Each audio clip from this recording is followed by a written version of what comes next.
What's going on, everybody? I hope everyone has had a fantastic night. I know it's been a while, but we are back. The Scoop on the U is back. Miami Hurricanes football is back. And last but not least, college football as a whole is back, Ross. I mean, what better way to really kick off the weekend than kicking Miami, Ohio's ass, Ross? I mean, listen, I'm really excited for this season. I'm not going to overblow it, but I thought this was a great win for the first game of the season. You beat Miami, Ohio 38-3. You come out the gates. Defense is looking outstanding. Your run game is I think we have a very strong run game, and I think that's an identity we can have for this offense. I really do like the running backs we have in that room. We'll talk about the pass game in a little bit, but man, what a great way to kick off first game of the season. Dude, that run game, not just the talent we have at running back, but the offensive line putting in that work to make those lanes and make those holes. It's something that we're going to see going forward. That power run game is going to be a part of this team no matter what, with Mario Cristobal as head coach. And Mark Fletcher proved that he is going to have a role as a true freshman this season. Freshman running back out of American Heritage Plantation. I mean, outstanding job. 9 rushes, 76 rushing yards, 1 touchdown. The only thing I wish I saw out of Mark Fletcher today was that he got more carries. Yeah. I know we distributed the football a lot. A.J. Allen out of Nebraska. I believe he's a redshirt freshman. Correct me if I'm wrong, Ross. 9 rushes, 47 rushing yards. You had Don Chaney, 8 rushes, 38 rushing yards, 1 TD. Then you had Henry Parrish going 9 carries for 90 rushing yards, 1 TD. Overall, as a unit, very impressive. All 4 of those guys that I mentioned can play Power 5 football and start at a lot of programs. And Trevante Citizen was not in the game today. He was not dressed up for the game. So that tells you a lot offensively and what kind of weapons we have in the run game. I honestly think that Miami, we'll get into the defense, but running the football, if we create that identity on offense and we rely on it, that is an X factor in your offense, is your 4 running backs. We showed today that we can run to the inside and we can bounce it to the outside if needed. And that, that kind of versatility combined with the versatility of running backs that we currently have, it's a recipe for success as long as this offensive line keeps clicking, keeps improving, right, and keeps making these big holes. I mean, these guys got to have holes to run through. They got to have lanes to get through. But absolutely, the offensive line did their job plenty good enough today. I mean, we put up over 200 yards against a team that was a top 25 rushing defense last season. So, returning they did lose 9 starters on defense. What was that? Returning 9 starters on defense, Ross. Yeah, exactly. Returning 9 starters on defense. They did lose, a couple players that were key for them, but still, though, no excuse for them. But their coaches will flat out say it. There is no excuse for us and dropping over 200 yards while we're spreading it around like that. And one thing I want to do, dude, is give Don Chaney major props. That last TD run that he had in there, the fight that he's had to get back, to get healthy, to show and prove who he is, that was the Don Chaney that I've been wanting to see for a while, and I'm really glad that we all got to see it, Paul. Yeah, I agree. I mean, let's be real. It's been a roller coaster ride of a season for a career for Don Chaney at the University of Miami. I was really happy for him to get that touchdown. I'm really excited about Mark Fletcher, Ross. I'll be honest. He doesn't look like a true freshman. He is a bowling ball out there. He is literally a bowling ball. How about A.J. Allen coming from Nebraska as well? I mean, this running back room is really loaded. It can be scary. Like you mentioned, this offensive line really clicks. We don't go through any injuries. We can gel as a first-team offensive line and establish that, moving forward every game. I mean, this could be a really scary offense on the ground. Also, major props to our running back coach, Tim Harris. He clearly has these guys ready, and he clearly understands what their strengths are. I do want to talk about the pass game.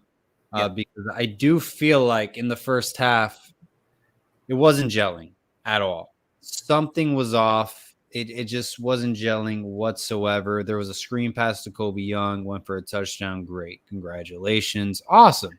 But we didn't take deep shots. We didn't utilize the tight ends at all, Ross, which is something that like, regardless if you play for the University of Miami or not, like, you have to utilize your tight ends, right? Miami is called tight end U for a reason. We have really good tight ends. You have to target Jaleel Skinner. He's a very good player. He's ready to play. Riley Williams, another great player. I can keep going.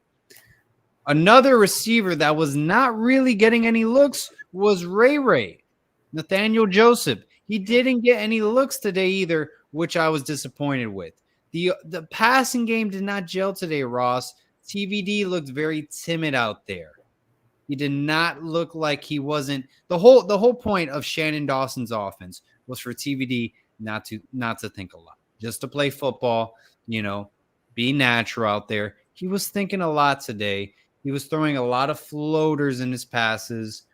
He threw an awful interception, which I thought the receiver was wide open as well. And then he threw one deep ball. I forgot. Maybe it was for Isaiah Horton. I could be wrong on that. But I thought that could have gotten picked off by any Power 5 secondary. So I want to hear your thoughts about the entire, passing offense. I thought Emory Williams looked very good, by the way. Yeah, I will add into that. Emory Williams looked sharp. He definitely looked sharp, especially when he ran through his progressions and hit Riley Williams on the sidelines for that pass. I was very impressed with that, honestly. That showed high IQ and just high capability at the quarterback position, honestly. Right. That's great to see a quarterback come off the bench and make a play like that. That's just fantastic for our future. TVD needs to put a little more zip on the ball. I'm not quite sure if there was an emphasis on trying to create more touch on his passes or something, but we all know the guy's got an arm. He needs to put a little more zip on those passes because he can squeeze those passes in. We've seen it before. So he adds a little bit of zip on that. Our guys can handle those passes. They can make those plays. So I think if he sits back, take a look at this film a little bit, see that he was floating a couple, like you said, maybe just kind of change it up a little bit and start to kind of sling it a little more. And here's the other thing, Paul. I wonder how much we hid today after we got up big because we didn't want to expose too much against for A&M's defensive coordinator to really see what our offense might be like against them. Jacoby George, 6 receptions, 68 receiving yards. I thought he played very well today. Xavier Restrepo, 5 receptions, 68 receiving yards. I think we've identified Xavier Restrepo as a scrappy, reliable receiver that is going to get the job done in college football. He's not the fastest receiver. He has decent hands. He's someone you can rely on. Now, hear me out, guys. This is a very unorthodox, radical perspective.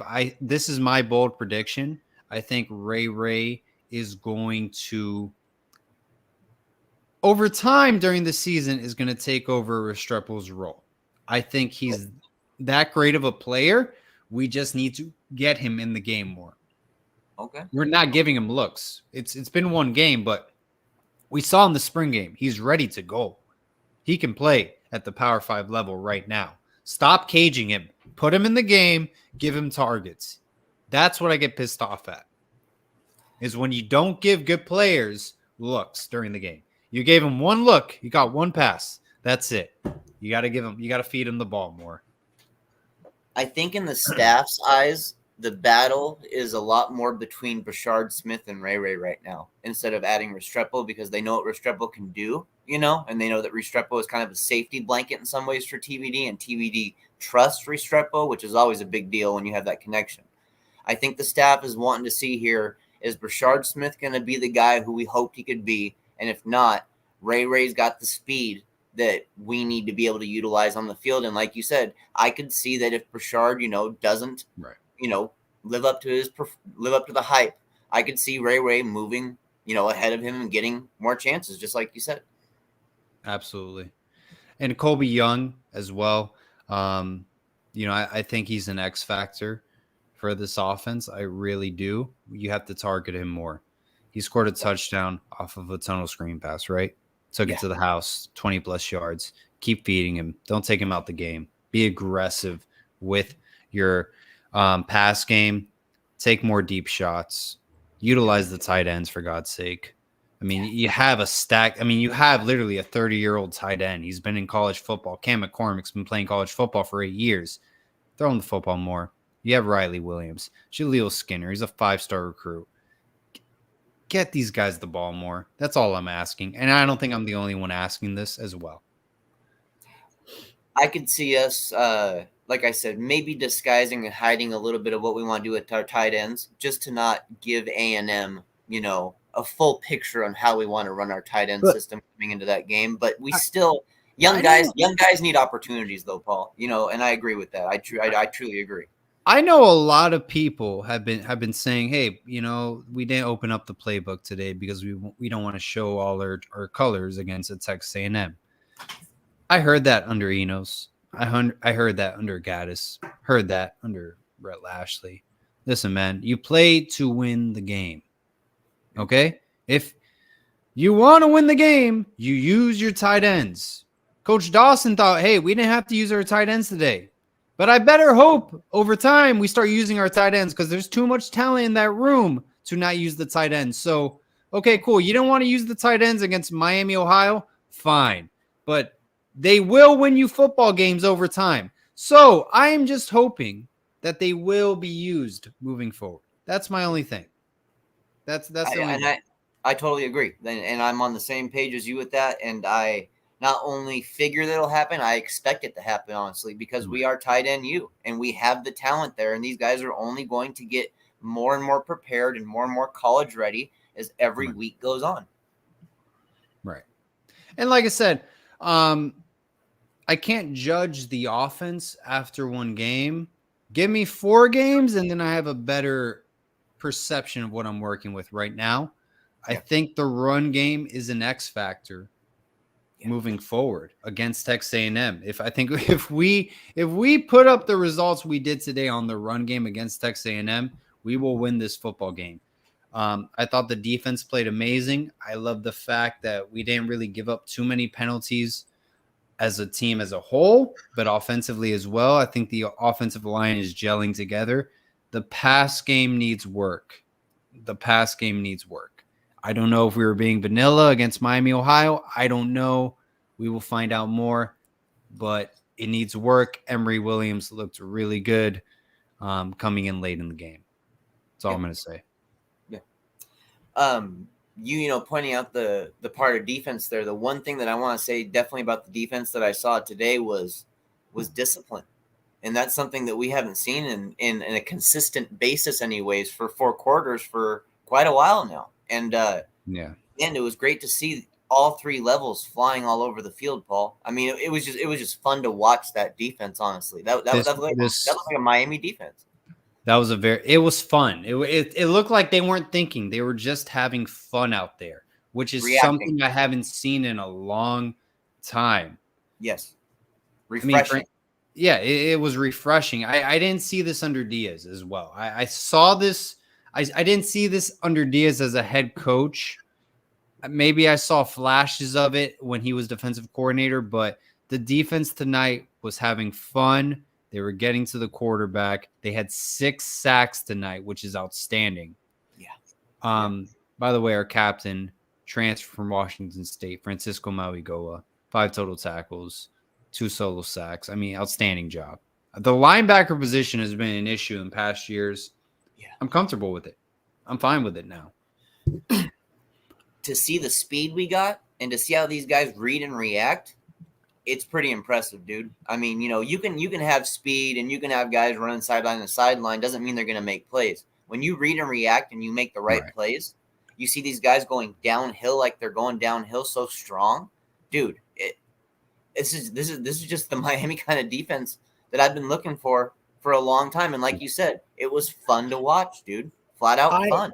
I thought the secondary played well. Towards the end of the game, if I'm nitpicking, I thought Miami, Ohio could have taken more deep shots if they wanted to test our secondary, but they didn't. I thought I would have been more curious about that. So I'm still with the secondary. I think our safeties will be fine. Cam Kitchens, we already know. We don't have to talk about him, right? All-American, outstanding player. James Williams, very good player as well. I'm curious about our cornerback play. I think if Texas A&M wants to have an edge next week, take more deep shots against Miami because they were not tested today. Yeah. And I think that's going to be something that a smart offensive coordinator is going to realize, and then they're going to see pretty quick. And they're going to see that when we did get tested, if we do have some of our rotational guys on the field, we can give up a couple big plays, here and there. But thankfully, our starters came through and held it down. And I don't know if it was, the pressure that we were getting on the quarterback. I don't know if Gabbert early was just getting, kind of cold feet back there and second guessing or not, but he seemed scared to throw the ball deep. He truly seemed like he didn't want to test it. And I didn't know if that had to do with maybe the fear of our safeties over the top with Cam Kinchen. I mean, and Cam Kinchens, that dude's amazing. I mean, he's flat out amazing, man. Kinchens is awesome. James Williams. This is last year in Miami. Absolutely. Yeah. Both our safeties are incredible. And I think that Gabbert might have realized that he bit off a little more than he could chew there with his Oxford comment and all that stuff. So I think he got a little hesitant. I think he got cold feet, man. And we made him get cold feet. We forced it. At the end of the day, guys, the spread, Vegas had us beating Miami, Ohio by 17 points. We beat them by 35. Take it, run with it. Great win. We have Texas A&M next week, and that's when we're going to learn a lot about this team as a whole. If we beat Texas A&M, that would be outstanding. Outstanding. Now, we're going to learn a lot about this team. I just think that, next week is going to tell us a lot more than this week. Yes, absolutely. This is more of just a camaraderie win. All right, cool. Welcome back to college football. Everyone's excited. The scoop on the U's back, right? Everyone's in a good mood. Next week are the true colors. Can your first team offensive line, Francis Mauigoa, this is his welcome to college football moment, is next week. It is such a big game. And I'll tell you why next week is such a big game. Because the first quarter of the season is very easy, Ross. You just beat Miami, Ohio. You got the Aggies. That's your first test. Let's say you beat them. Then you got Bethune-Cookman, and then you go to Philadelphia to play Temple. It's fucking Temple, all right? Yeah, we hired 2 coaches from Temple. I'm not going to get into that, but it's Temple, all right? You got to take care of business. Then you get into conference play.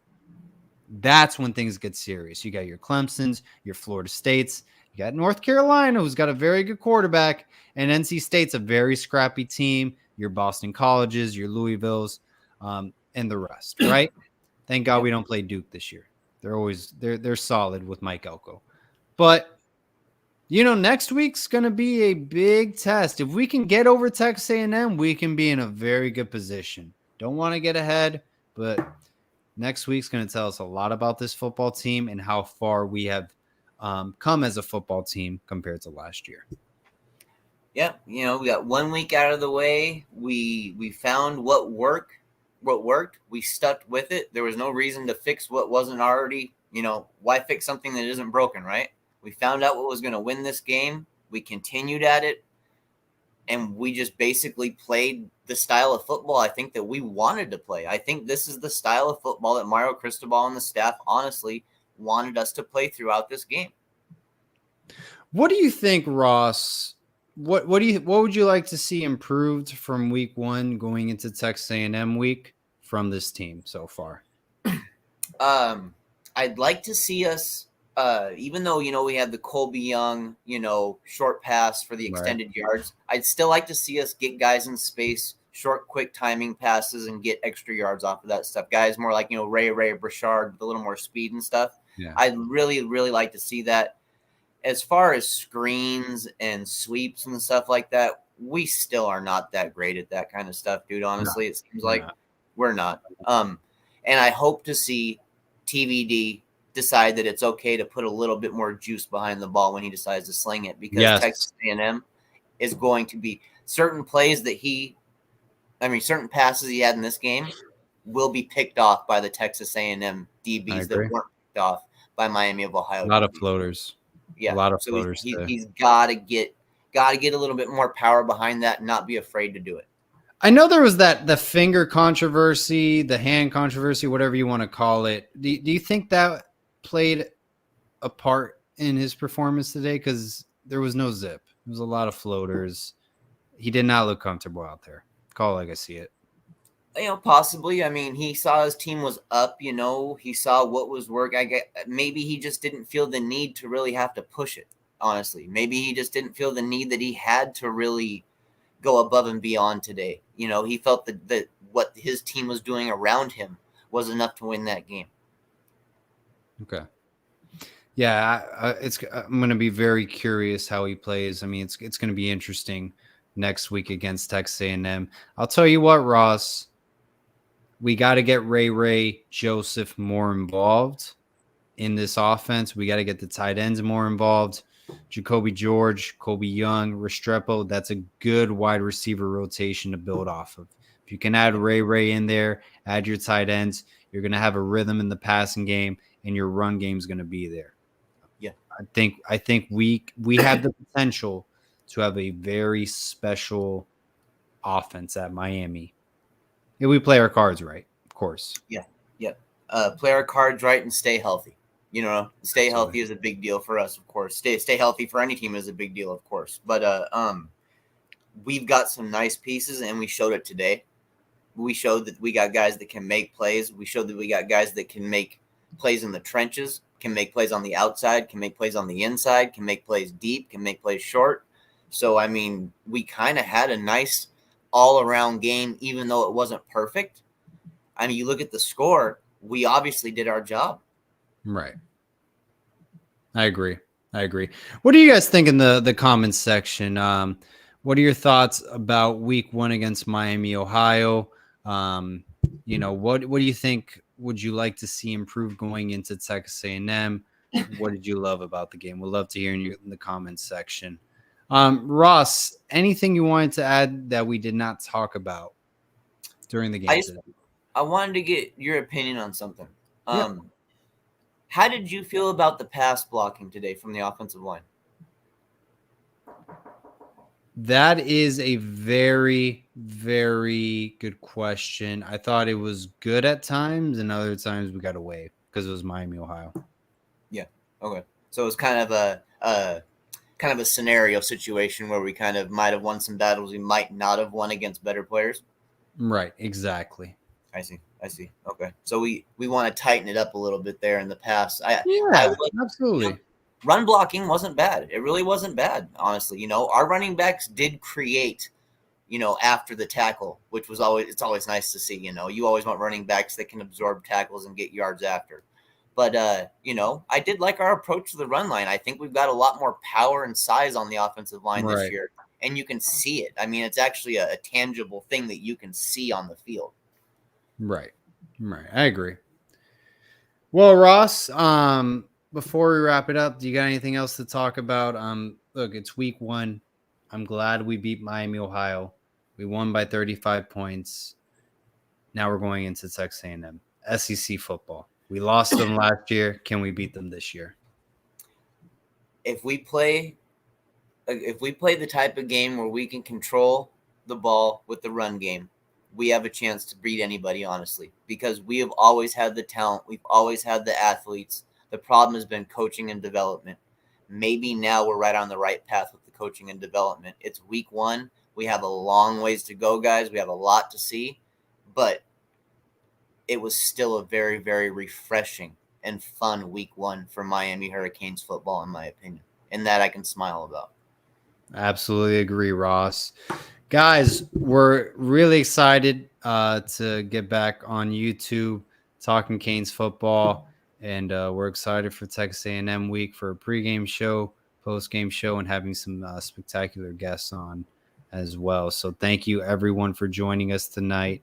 The Miami Hurricanes have defeated Miami, Ohio, 38-3. We're 1-0, and we're looking forward to Texas A&M week coming up. Guys, enjoy college football.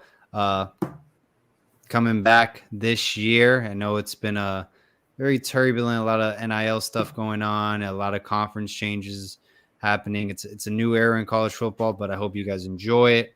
And the Scoop on the U is back. Hope Yes, everyone sir. has a great night, and always all about the U. Go Canes. Go Canes, baby.